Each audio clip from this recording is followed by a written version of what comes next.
Oh, hello. Welcome to the Grown Ass Kids Show. What's up? It's a show about everything nerd, from comic books to video games, kind of everything in between. I'm Derek, and I'll be your I'll be nerderating our show tonight with my co-nerds. Behind me is Doug. Hello. Over on this side is Lucas. Hey. This is Mark. Travis in the back. That's alphabetical, bitches. So. Okay. Wondering where you were going. I don't know what was going on. And then behind the camera is our nerducer, Rashad. Hey.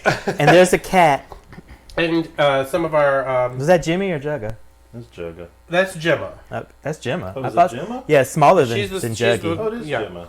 Hey, Gemma. Juggy is somewhere else. Juggy for Juggernaut. But anyway. So we've got a great show for you tonight. Let's just go ahead and jump right in. I think the first thing we want to do is we've kind of in the past done a little lightning round. Lightning round this week is your favorite or the best worst power. Best or worst power? Gotcha. No. Best. The best worst power. So I'll kick it off. One of the ones that always pops to my mind is Matter Eater Lad. Anyone heard of him? Matter Eater Lad was in the Legion of Superheroes when I was growing up. That was one of my favorites. His name is Tenzil Kim, and the funny thing is he's from planet Bismol. His superpower is he can eat matter. Mm-hmm. And then inanimate, I suppose. Hopefully. Hopefully. I don't remember how that went. And mine is also from the Legion of Superheroes. It's Bouncing Boy, which if you were a fat kid, it was kind of cool because he was a fat superhero long before that girl from Valiant came out. So he was the original fat superhero, but all he did was he could make himself completely round and bounce around. And he was married to Duo Damsel. Who used to be Triplicate Girl, but one of her personas got killed. Yep. Which, how tragic is that? To think you were 3 and then you were 2. Mm-hmm. So, Did she ever get that third back?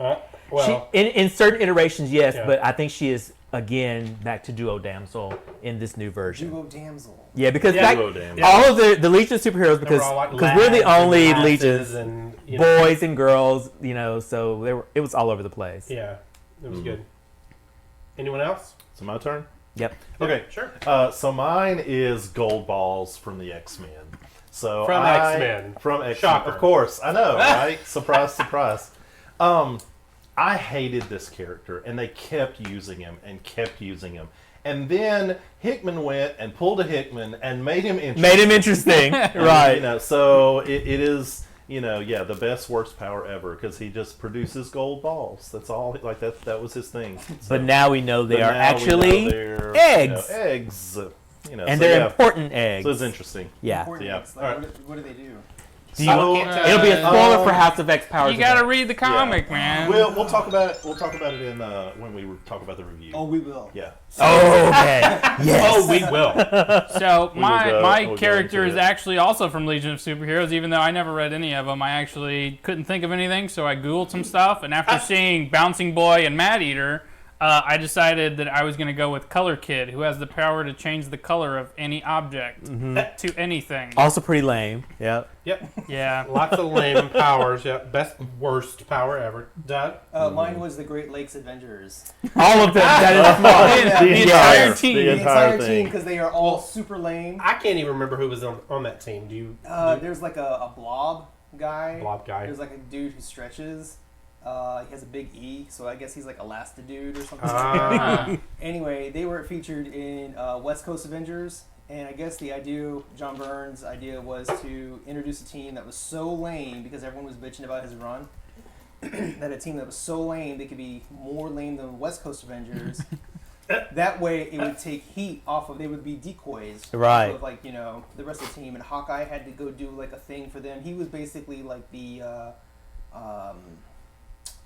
Mentor or something? the lower tier Captain America to train them, Yeah. So, Gotcha. how lame is that even though the second tier Captain America has to go train you? Mm. So, because not a big Hawkeye fan is this guy. Oh. So, Me sorry. either. No. High five on that That's one. right. Awesome. I didn't like him until Jerry Renner did it. So. See, I liked him even less then. Oh. You know what? I need to look up something. We'll talk about that later in news. Yeah, so what is your best worst power? Let us know online. Also, before we move on to the book club selection, we want to do a big shout out to Jen. She's at home. Hi, Jen. We love you. She's at home. We hear she's with her her cats watching the show. So hopefully you enjoy the show tonight. And of course, a shout out to Chris Lawson. Yes, shout out to Chris Lawson. We love you. We're about to trash this book you recommended, but we do love you. We're not going to Which brings up trash it. our book review. So last week, not last week, but the last, iteration of our show, we selected on Chris's recommendation a book called Outer Darkness. I don't have it to show you, but I think we might have a screen cap somewhere. I don't know if we do or not. Cover. So for tonight, we thought, Lucas and I thought maybe we talk about Outer Darkness, but we talk about it. Here it is. Outer Darkness by John Layman and Afu Chan. So we thought we might break it down into bits, so like a little bit of the elephant at a time. So we thought we would talk about the story and characters first, and then follow it up with art. So, Okay. So story and characters. Anybody want to comment on either of those things? I'll be glad to. The basic premise of it is really very interesting. It's this kind of space story. They use these gods or these magical creatures to fuel their ships, and to fuel the gods, they feed them criminals. So some of that's really interesting. The art is that, if you've watched the cartoon She-Ra, it has a similar feel to that. The colors of it were beautiful, but I literally was angry after reading an issue and a half because the dialogue and the basic story structure was so horrible. I thought it read like an amateur piece, like really bad fan fiction, and it hurt my feelings and made me angry. So I put it down and and left it down. Yeah. Well, Doug, I know you loved it. So would you like to make any comments about it as well? So yeah, I kind of okay. So I had to find out about certain aspects of the comic that I thought would be interesting. Here, like 5 minutes before the show started, turns out they weren't interesting either. There was an aspect of math that was introduced.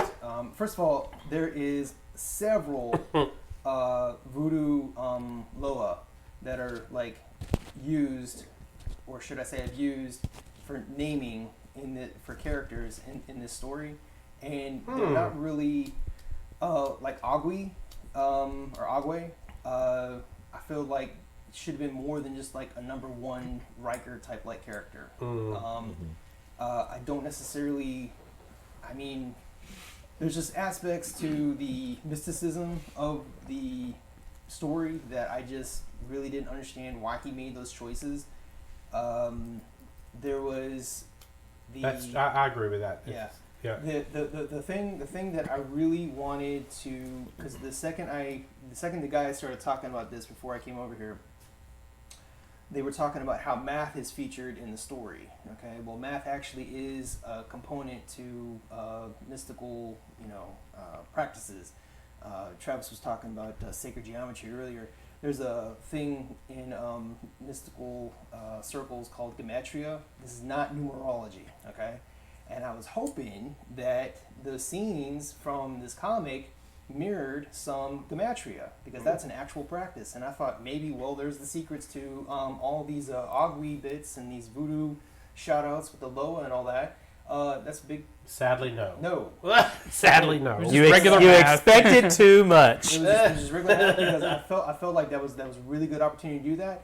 A good person or a good writer that adds that numerical aspect to his comics and nobody actually sees it is Grant Morrison.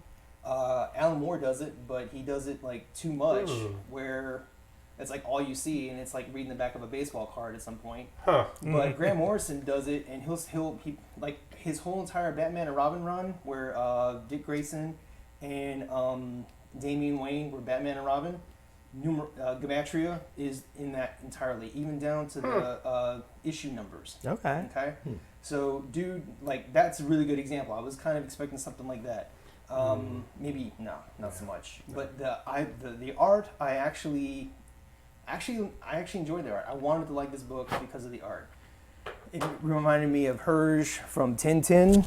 Okay, yeah. A little bit, I can and see that. it made me think of Tintin and Osamu Tezuka a little bit from like maybe like his later years when he was doing Astro Boys. I'm sorry, Astro Boy. Sure. I'm sorry, I'm sorry, back up. Back when he was doing Buddha, because he did Buddha later on in life. And so some of that stuff, Astro Boy actually makes an appearance in Buddha. But anyway, make a long story short, I really wanted to like this. I just couldn't do it. I mean, I just couldn't do it, Chris. Man, it was, oh my God. And It's okay. It's It's okay. yeah. So, did anyone like anything about it? Okay, I'm not as harsh as So, So you I calling thought us it was bitches? very. Is that what you're saying? What now? You're calling us bitches? Is that what Maybe. you're saying? Maybe. Okay. So, But these No. bitches made you feel good. so.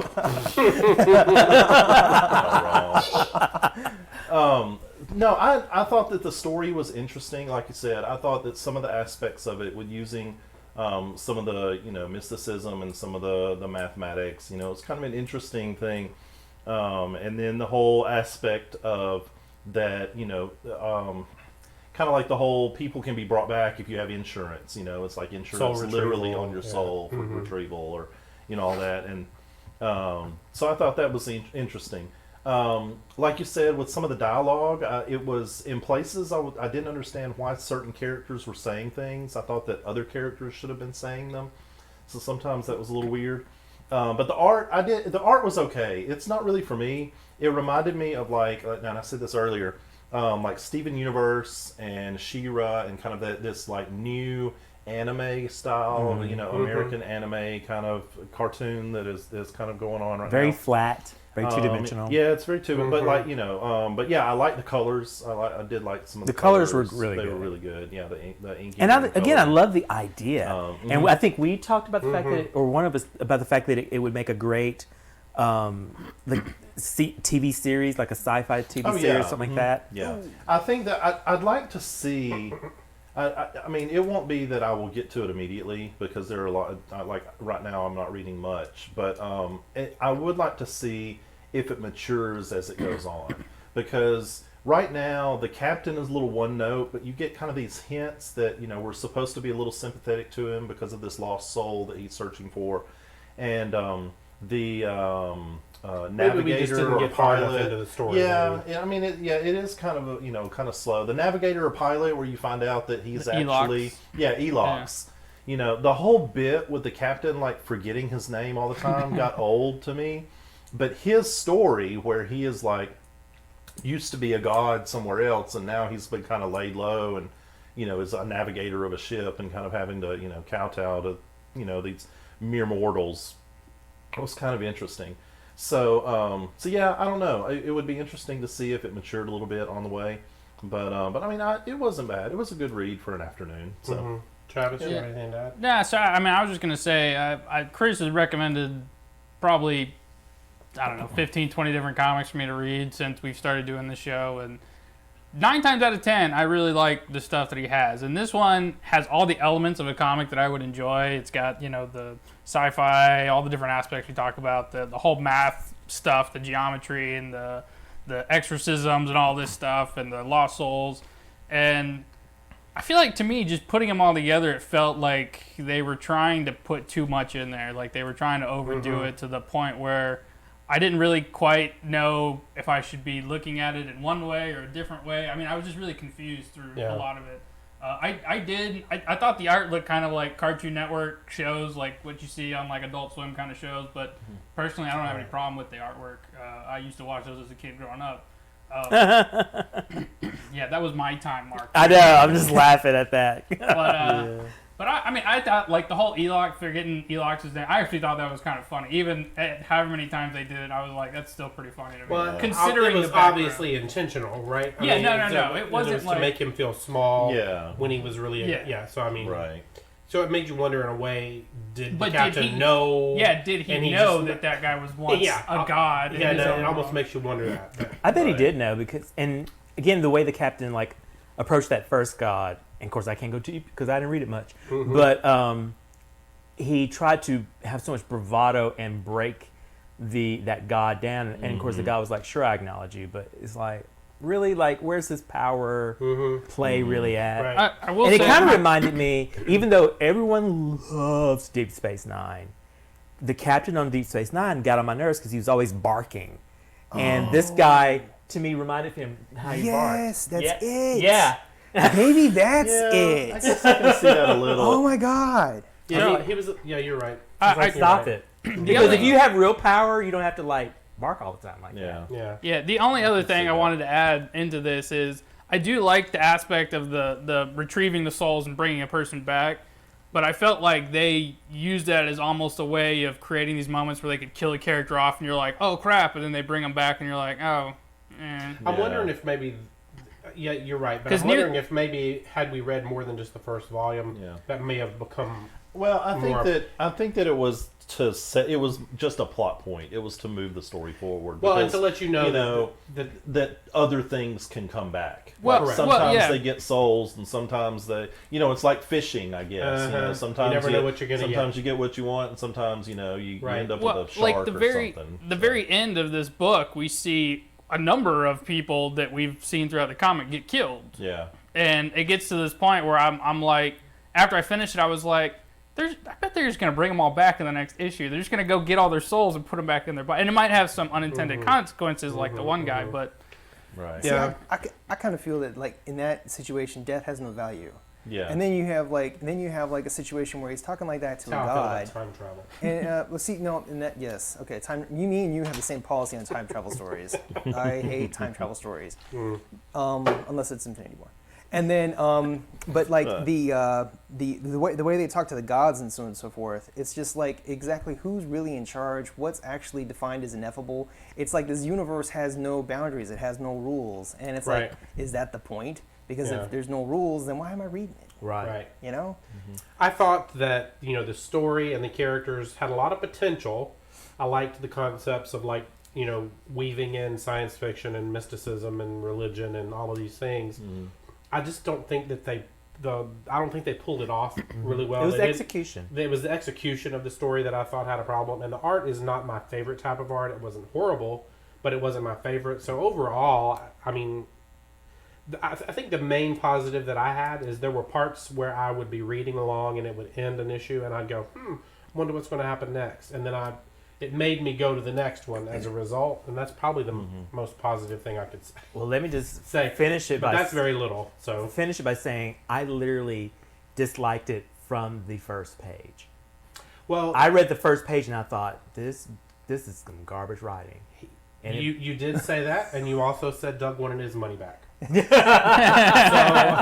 So sadly- what's our book for next So time? sadly, thumbs down on this one, guys. But next Sorry, week, Chris. the next book club selection was mine, and some of you may have already read this. Some of the ones in the room may have already read this, but I had selected The Vision, the Tom King The Vision run, and there were actually two. Here's the book. There are actually two volumes. So, like, this is the first one, and then there is a second one. So, Yeah. There's also a collected edition. Oh, that's okay. got both. It's a hardback collected edition. okay, That's the so one you that can I get it. ordered. You can either get the And whole you can thing, get or it. you can get one. Yeah, and then the thing other, is, or- if you're going to buy the whole, if you're going to buy both volumes, I would say just go ahead and buy the hardcover because it's about the same price. right, and So- I've tried to read some of Tom King's other stuff, like didn't he do Mr. Miracle? He did Miss Miracle. Yeah. He did And Omega Man. unpopular, know. sadly, I didn't care for it. But I a lot of people loved it and were raving about it. But I did like this. So it is, I think, when we'll talk about this later. But this is the selection. Hope you guys pick it up and read it, and we'll talk about it next time. So I don't want to belabor it because we'll talk about it later.